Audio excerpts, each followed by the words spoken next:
Welcome back to the second half hour of News Talk for a Friday. Good to have you with us, everybody. I'm Bruce DePoit. Hands-free technology is supposed to make us safer while we're on the road, but is it doing more harm than good?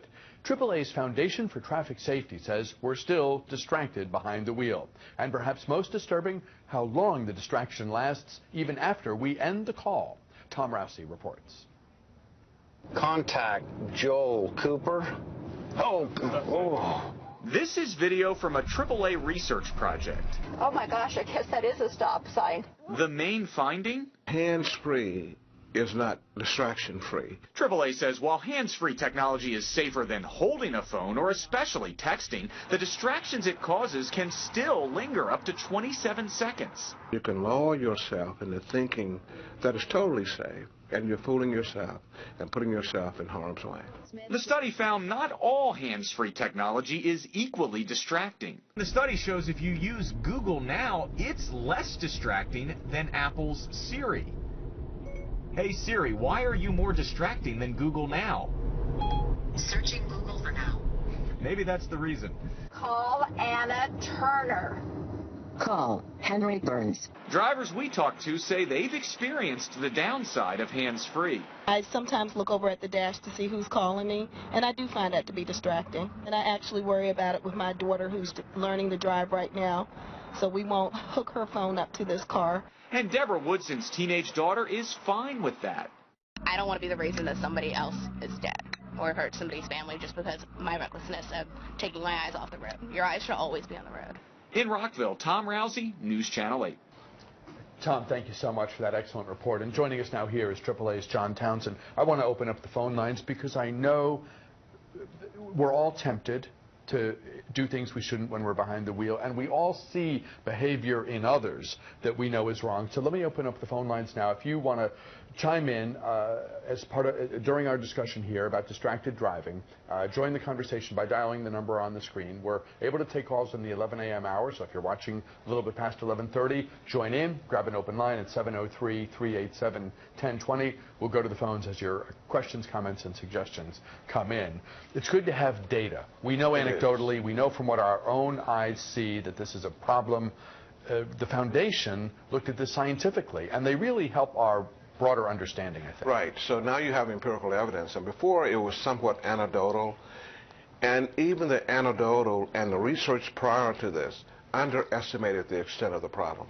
So this shows that even if you have one of these voice-activated systems in your automobile, and we rated them by categories from the best, as it were, to the worst, and we discovered that if you use one of those systems that's difficult to use, you can be distracted for up to almost a half a minute, 27 seconds, even after the phone conversation ends.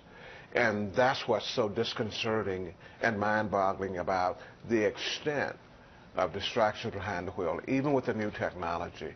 And we have to underscore that again, and now we have empirical data to back that up. I love the little snippet in Tom's piece. It was brief, and so if people weren't focusing, they might have missed it. But when the person says, call John Smith, right, and the voice comes back calling Brian Jones, that is frustrating, right? It is. We've all had that happen, and right, it's frustrating. And what happens? You triple down on the damn thing, right, and that's more pulling. That's more that you're pulled away from the responsibility you have to shepherd that half-ton vehicle down the road without harming anyone else. Right, and one researcher who did this study for us said it this way: it's tantamount to trying to balance your checkbook while driving down the road. It's impossible. So it's impossible to do these things, but we think we can, and that's where the risk factor comes in. And in the Washington metro area, in Washington, D.C. proper, we polled and surveyed local motorists in the city, and 80% of them said that they have deep concerns about other drivers who use this technology or even a handheld cell phone while driving. They're concerned about that. That's a very high risk factor on the highway. But yet, we see that a third of all the persons we surveyed in the District of Columbia have used the technology themselves in the last 6 months. And so there's a disconnect. And we think part of that is the way these products are being advertised by manufacturers that gives the illusion that they're safe and safer than using a handheld cell phone. But keep in mind that this technology proves that hands-free is not distraction-free. But let's say another bromide that is not even risk-free. And that's what we have to remember. We'll go to the phones in a moment, so Racine on line 1, stand by, please. Does this remind you of the driving while impaired, meaning drugs or alcohol, conversation from a generation ago? Not to say that we've got it licked by any means, but I think that there's a tendency to think, I can handle my booze, but I am worried about the other guy who may have only had the same amount to drink that I did. Right. We call that the Lake Wobegon effect. That we think that we can get away with it, or we can do it, we can handle this because we're up to the task. But we're not. And we loathe in other drivers. And that's what puts us in a danger zone at all times. I want to ask you in a moment what the takeaway is for policymakers around the region. But let's go to the phones. Racine on line 1, you're on the air. Thanks for calling in. Hello. Yes, hi. I'm Racine from Northeast Washington, D.C. How are you? And I wanted to make a comment about drivers who drive and they're not mindful that they have other drivers behind them. Whether they have hands-free or not, they tend to answer the phone, and you're riding behind them. They're doing 50 miles an hour. All of a sudden it goes to 45, then 40, and you're like, oh, my goodness, what's going on, you know? And then you'll have to go around them real quick, and once you go around, you'll see that they're on the telephone.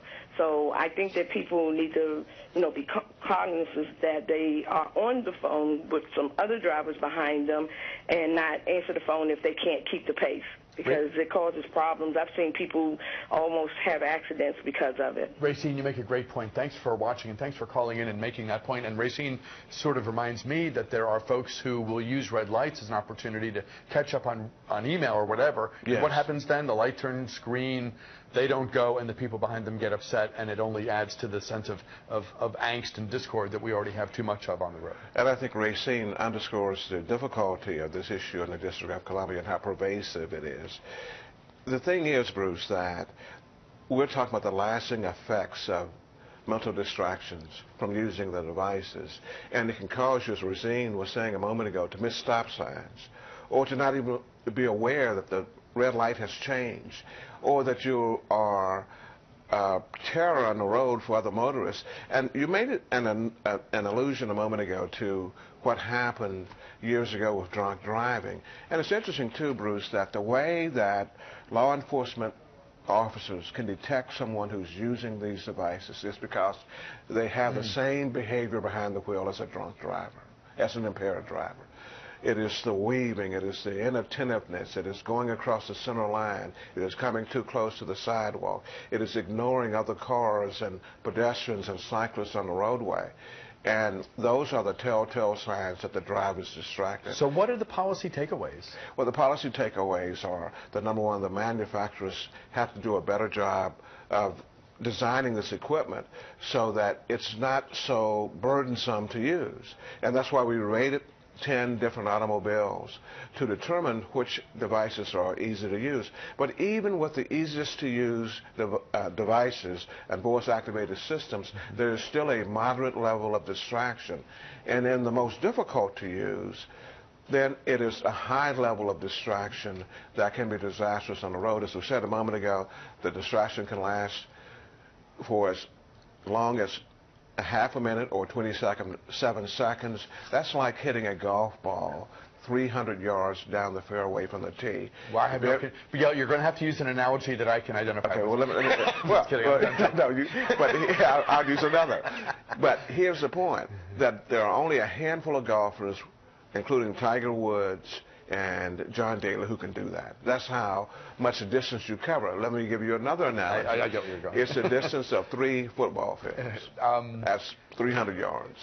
Are you at a point where, and are others that are getting to a point where we should have police more focused on? I mean, right now, is it a primary infraction? Is doing stuff? Because you drive down the road, glance to your left, someone's on the phone. Glance to your right, someone's got the newspaper on the steering wheel, or whatever. I mean, it's epidemic.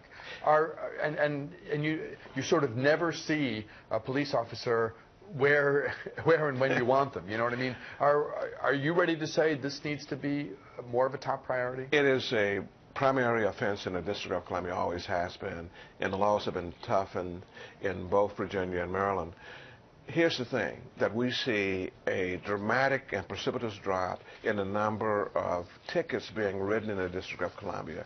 We went from a high of 15,000 tickets a year 4 years ago to a low of about 4,000 or 5,000 tickets a year for distracted driving. Now, I've talked to the police department about it, and they have said that this is a D.C. and Virginia issue. This is regional. This is national. Regional. Yeah. It's regional and it's national. You don't mean to pick on D.C. No. Because the same thing is happening in California, which also has some of the toughest distracted driving laws in the country. So you have two jurisdictions, statewide in California, which has the toughest distracted driving laws in the country and the highest penalties, and the District of Columbia, which has the toughest laws in the country too.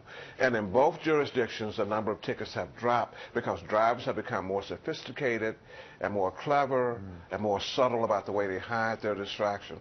You know, with the new iPhone, the speaker system is so great that what drivers are literally doing is putting it on their shoulder. Well, I'm not good at it, but putting it on their shoulder and driving down the road, or sticking it in their breast pocket and riding down the road. So because you're no longer holding it in your hand. So technically, you're not violating the law. That's why the district now wants to change the law and enact tougher penalties, so that a driver who's caught 3 times in an 18-month period for distracted driving and ticketed will lose his driver's license for 6 months and lose his registration for 6 months too. You were here in the studios. We talked with Roger Berliner about the Fairfax-Montgomery agreement to study the American Legion Bridge. Your thoughts on that briefly? I think it's one of the biggest breakthroughs in the area. You do? Because I think that is one of the biggest bottlenecks in the area. Over 200,000 cars a day use the American Legion Bridge. That's only second to the number of vehicles that use the Wilson Bridge. Wow. And it is a major crossroad in this area and a connecting road between, a bridge or span between the district, between Maryland and Virginia. And tedious with a capital T. And tedious. John Townsend II of AAA. Always great having you here. Great being with you, Bruce. Thank you for the phone. Well, that's where the phone should be, on the floor when you're driving and talking. Actually, not such a bad idea, right? But we'll see you again soon. We're avoiding distractions even here. When we return, Halloween can be a dangerous time for pets, but we'll have some advice after this.